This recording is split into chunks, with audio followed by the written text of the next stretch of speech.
After serving 18 years in Congress, Governor Kasich departed Washington for other pursuits. He went on to have a successful career in investment banking as well as in media, where he served as a TV show host on Fox News. He also is the author of 3 New York Times bestsellers. Governor Kasich couldn't resist serving Ohioans for too long and subsequently entered and won the race of governor in 2010. Since he became governor, he has turned an $8 billion deficit into a $2 billion surplus, reduced taxes and cut wasteful spending, thereby helping turn Ohio into one of the nation's top job-creating states.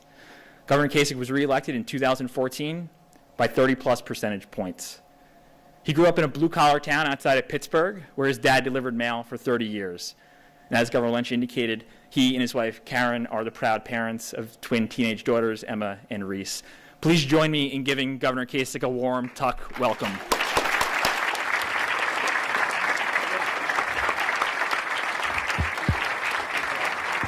Well, listen, I didn't know this, but my great friend Chris Shays, where is he back here? He just said, you guys have been waiting here an hour? Well, I don't know what you're waiting for. I can't give you extra credit, and I don't have a canned ham or anything, but it was nice that you would wait this long. And I don't manage my schedule, but when I hear I'm an hour late, I start thinking about Bill Clinton, and I don't want to be thought that way. I mean, I don't want to be late and disrespect people. So that was a really great introduction. So I want to open it up for questions really right away, but the one thing that I do want to tell you about economics is I've always operated under the philosophy that when we do better, and I think we pretty well know the formula that allows us to be successful, that when we rise, we have an obligation to not leave anybody in the shadows. So we have not only grown 385,000 private sector jobs in Ohio, we've gone from $8 billion in the hole, which is about 20% of our operating budget, Governor, to a $2 billion surplus.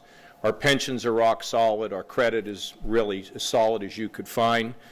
We've cut taxes by $5 billion, the most of any governor in the country. And all that is good. But we also have devoted a significant amount of time and resources for the mentally ill, the drug addicted, the working poor, the developmentally disabled, and the members of the minority community. So I'm a believer that we need to solve these problems in our country. And as we grow the economy, it's critical that we don't leave anyone behind. And I also don't believe that we can accomplish the things that we want to accomplish for the generation that are students now at this great school. We can't accomplish them if all we are Republicans or Democrats. We're Americans before we're anything else. And I want to let you know that I'm proud of this campaign because we have a lot of people that are running. And I mentioned this today to a reporter of the Wall Street Journal. Many of them, when they drive the bus, they're looking in the rearview mirror.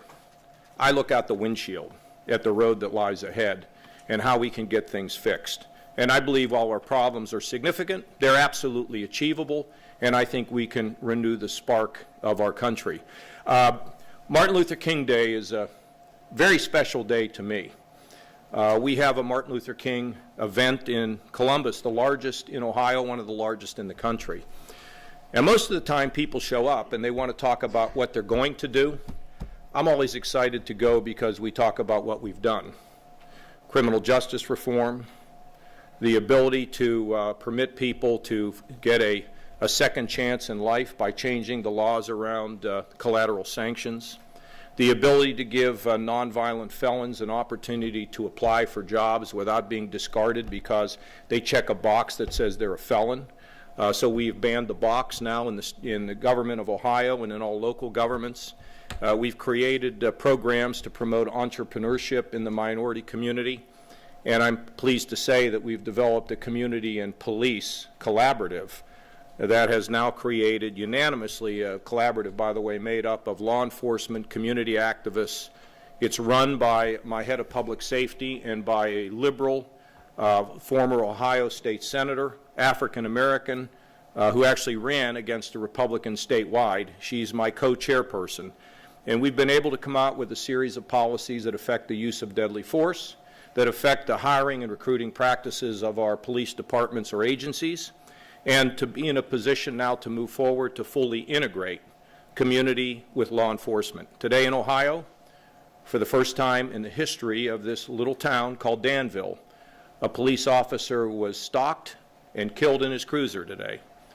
You know, it's important for all of us to recognize the concerns that people have in the community about the fact that sometimes they think the system not only doesn't work for them but against them.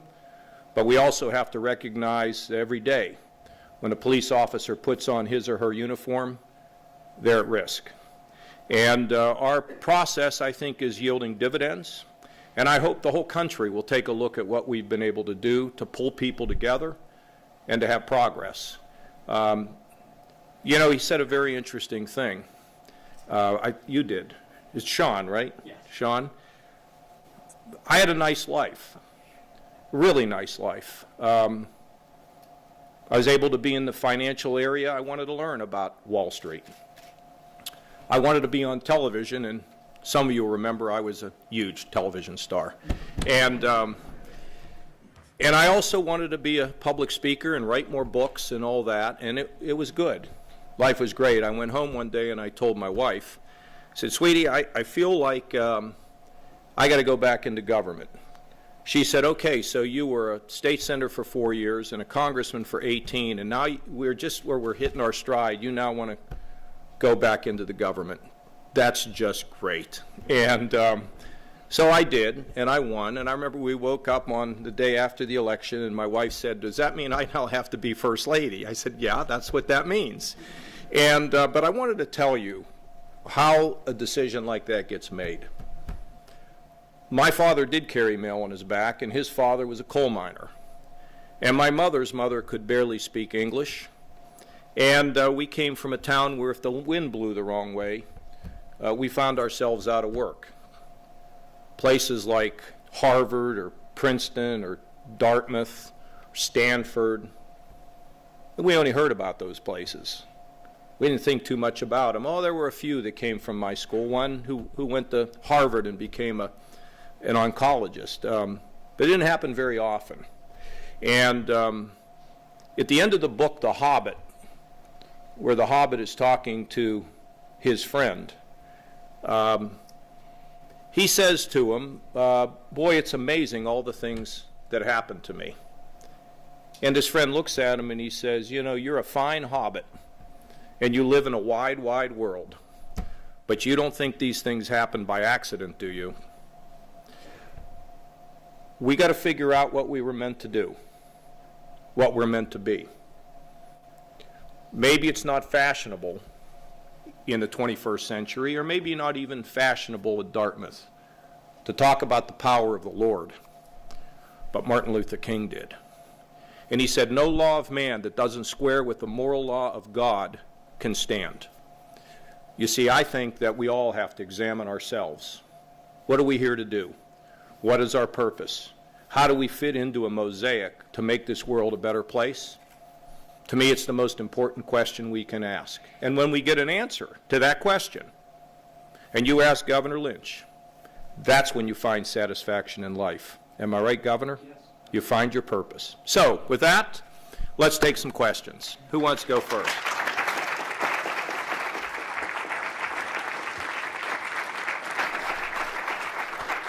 And again, I want to tell you, I'm deeply sorry for being late. We'll do better. I'm going to blame it all on my staff, though. Yes. Governor, thank you for coming back to Upper Valley.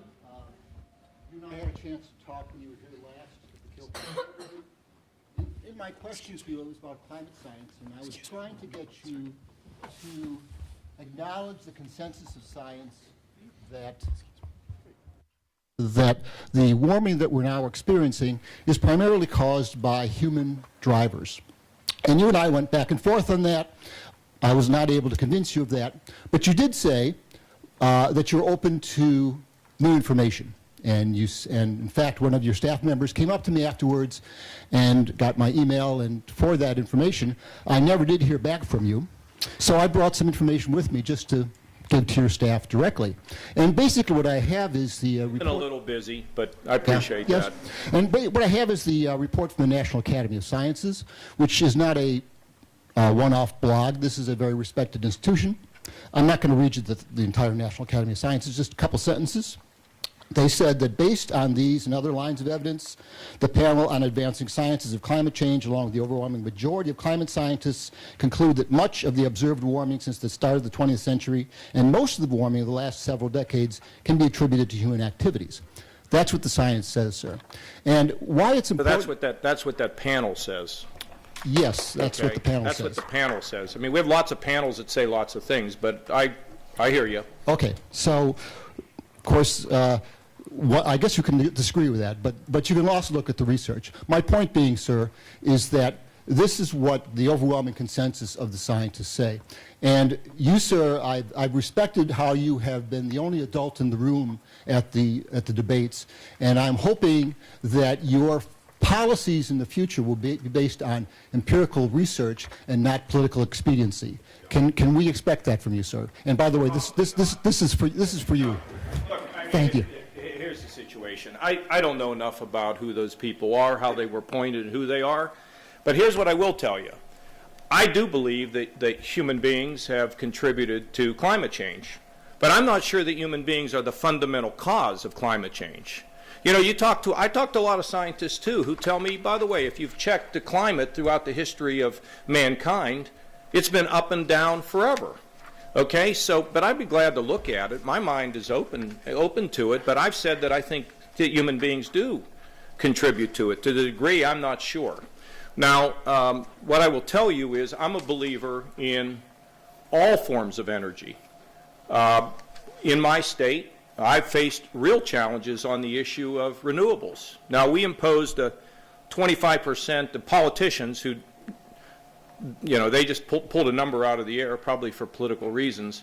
They imposed a standard of 25% for renewables. We can't meet the standard. Any more than I can tell Sean he's going to beat, he's going to run better than a 10-second 100-meter. He's just not going to do it. I can tell him all day. So we imposed a high standard. And our businesses, the ones who employ people, have told me that we'll have to buy out-of-state power. And if we have to buy out-of-state power, some people are going to lose their jobs. Now, I don't think there needs to be a conflict between economic growth and a good environment. In my state, we have reduced the amount of emissions by 30%. Now, I've told the legislature that since the 25% goal is not practical for the state, we'll set a new goal. But it's got to be a real goal because the United States and the state of Ohio has to contribute in a national energy policy.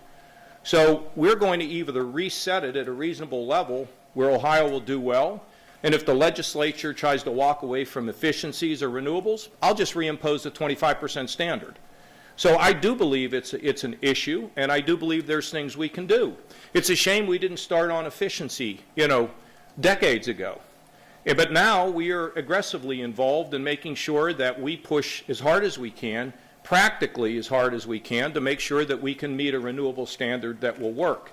And I think that ought to, frankly, be the approach of the United States government.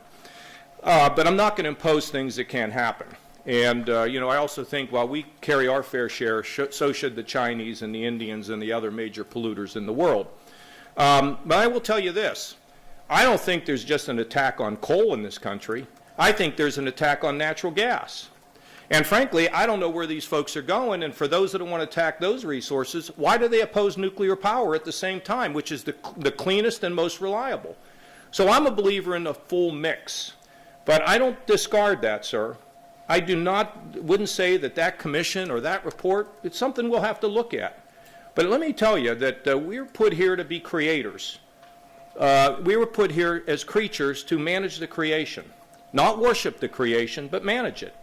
And I don't want to leave this country in a place where my daughters, who are 16 years old and at some point are going to have their own children, are going to begin to see a deterioration of this environment to the point where it can't be fixed. So we're all in this together, and we really are in kind of violent agreement with the kind of things that need to be done. So thank you.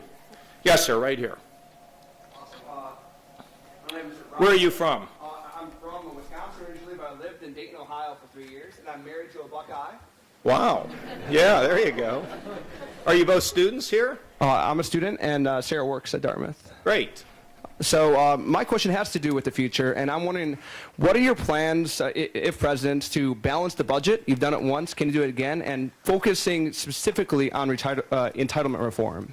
Well, we think you can get to a balanced budget, and which I've done not only there, but the situation in Ohio in some ways is acute. The way you do it, there's really kind of three ways. One is, first of all, you want to have economic growth, and to achieve economic growth, you got to have regulatory reform and regulations that get done what you want, but don't kill small businesses or jobs. So, for example, with fracking, we frack in Ohio. We've got very tough rules and very tough regulations. The industry is not, doesn't matter if they complain, because we're going to have tough rules, because we're not going to wreck the environment in the course of fracking. But we've made it so that it's simple and it's clear, and frankly, the people who are the quality producers, they agree with it. But what we don't want to do is to just write rules so that people can't function, particularly the smaller businesses. So one is regulatory reform. Two is tax. In 97, we cut the capital gains rate. That's the rate, that, as you all know, that is a taxation of people who risk-take and create jobs. We cut it to 15%. And it unleashed a lot of economic growth. And then you also have to control things fiscally. So those three things, economic growth, the control of your expenditures, is what can lead you to a balanced budget. And why is that important? Well, it's not just important because we shouldn't be imposing debt on people who are very young and who had no responsibility for ringing up the debt.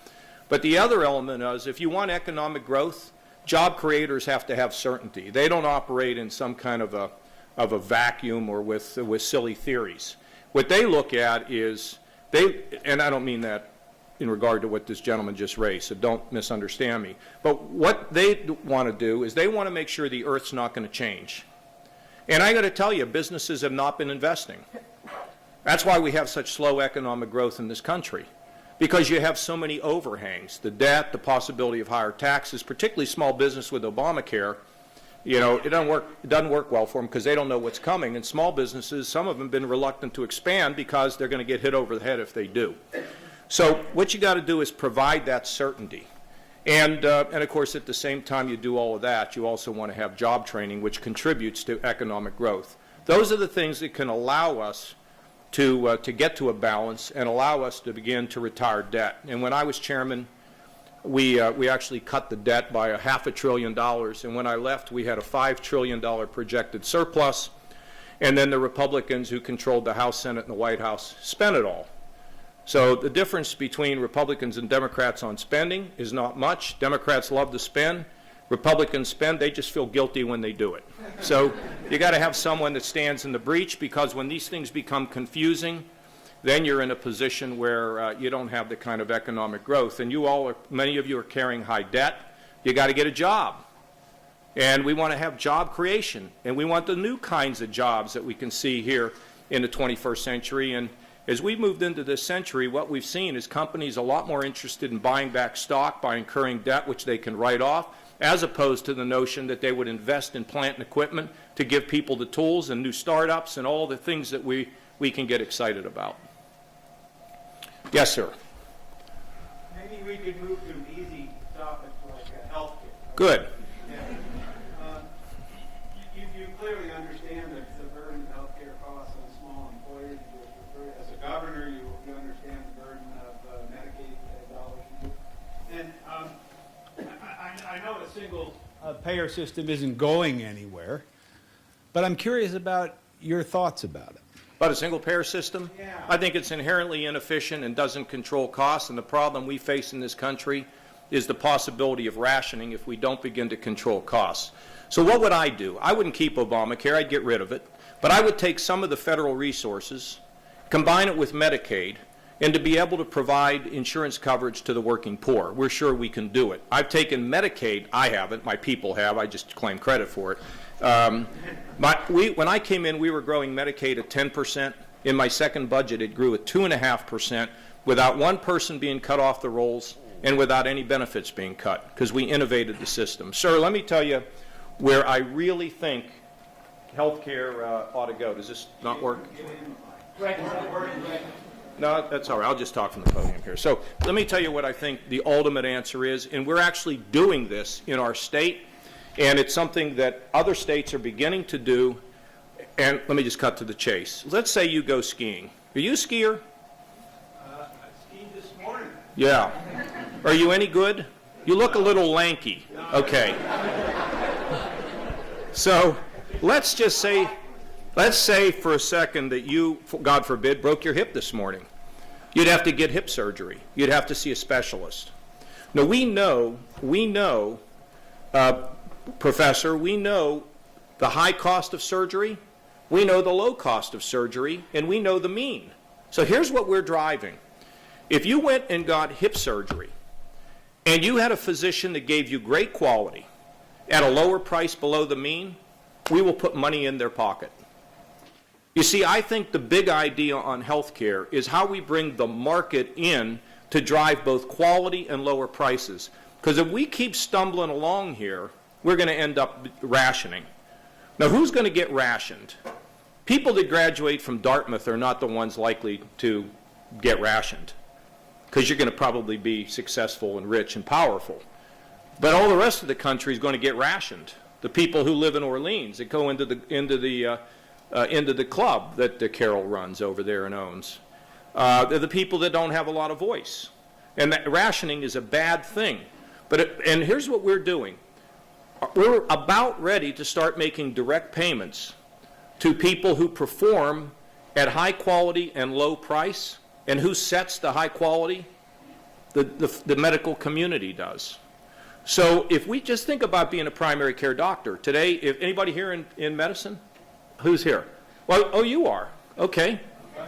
So, if you're thinking about what you want to do, you're probably not going to go into primary care. You don't make any money unless that's you have a lot of passion for it, which I hope you do. But what we want to do is we want to start financially rewarding the primary care doctor for keeping us healthy or getting us healthier when we get sick. So let's just talk about pharmaceuticals. You have a large choice. What if the primary care doctor could help you to get a regimen of pharmaceuticals that was lower in price than what you would normally pay when nobody cared? I've argued it's easier to read the Dead Sea Scrolls than it is to understand a medical bill from a hospital, And so, sir, what we're driving, and now the health companies are beginning to do it, they're beginning to drive quality at lower prices. And it'll be constantly moving, right? Because we'll have to constantly define price and constantly define quality. We're also driving transparency with hospitals and transparency with doctors. So let me give you an example. And I hope the doctor will confirm this. If he doesn't, just don't say anything, okay? No, but here's the situation. We don't know what the results are of most hospitals. We don't know about readmissions. We don't know about the ability of them to keep infection rates down. We don't know. We don't know how our doctors do. We go, how's your doctor? Everybody says, great. Everybody's got a great doctor. That's because we all live in like woebegone. The fact is, with transparency, with price and quality, it changes the whole system. And that's where I want to drive it, sir, over time. And we'd be interested in what you think. Who helps us with this? Cleveland Clinic. They're pretty good. And we're making great progress on this. Okay? Yes, sir, right here. Yes, a little different line of questioning, but the same. City planners seem to have a big role in what happens to the socioeconomics of a population. Sorry, this one works. What you often see in cities is moving the least qualified people to other neighborhoods and displaced to bring in regentrification, to raise taxes, to raise more money for cities. And the displaced populations are kind of left in the same place they were before or worse. And so what do we do with those kind of shadow kind of economic development standards of the cities across this country when it has to deal with transportation, healthcare, housing, nutrition? Yeah. And we keep displacing them to put more tax revenues into cities to help the cities that are in great deficits. I think the first thing is that figure out who's on the city council. No, I'm really serious. What does the president do on that? Can talk about it, but let's talk about Ohio for a second. We're having a great comeback. I'm not exaggerating anything. We got a great comeback. Take the city of Cleveland. You know, the Republican convention's not going to Cleveland because they felt sorry for us. It's because it's amazing when you go to Cleveland. The Browns are another story, but the city is doing pretty well. So we're going to build a road from downtown Cleveland to the Cleveland Clinic. It's a big artery, and for anybody that's been in Cleveland, you know where I'm talking about. There's areas there that are really tough. So we've done a couple things. Number one, now this is completely wacky. We were going to do a set-aside for the minority community. Do you know that the Civil Rights Commission has said that's against law? I mean, here we're trying to help these folks, and we can't do it because the civil rights people are going to be against us, so we've established goals. We have goals now, not set-asides. And so we want the minority community to participate in building this road to the tune of about 25%. And not only that, but we're also working with them to do something that you just mentioned, because I'm aware of it in my own town of Columbus. I want the community to talk about how they will be integrated into the full community and not pushed off on the side because concrete is built right through the middle of their neighborhood where they can't move. And I believe they're participating in this. And then on top of it, we're spending money to help people to get training who live in these neighborhoods. And I think that's the way to go. Because what you don't want to do is be in a situation where you isolate people who have serious grievances.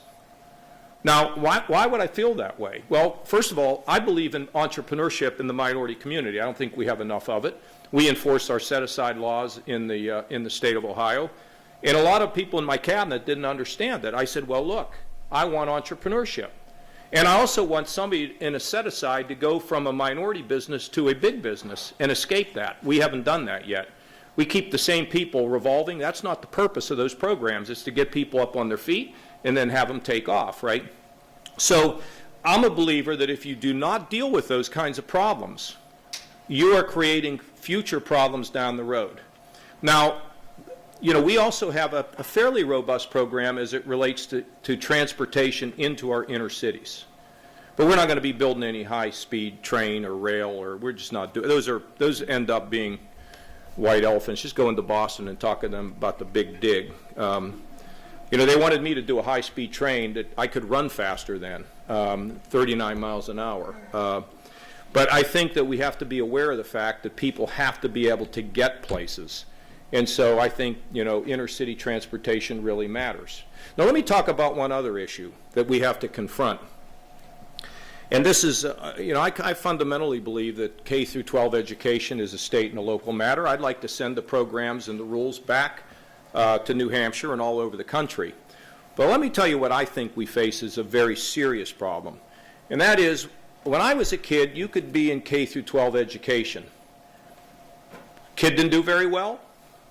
No big deal, because I go to work in a steel mill, a chemical plant, a cement plant, or, you know, whatever, and I make a lot of money. Not a lot of money, but enough to support a middle-class family, right? Maybe my wife works part-time or something. This was in the days when I was a kid. It doesn't happen anymore. You don't have those kinds of industries anymore. So what my question is, what are we doing to transform a K through 12 system into a system that teaches skills for what exists today and tomorrow? How do we raise the stature of guidance counselors?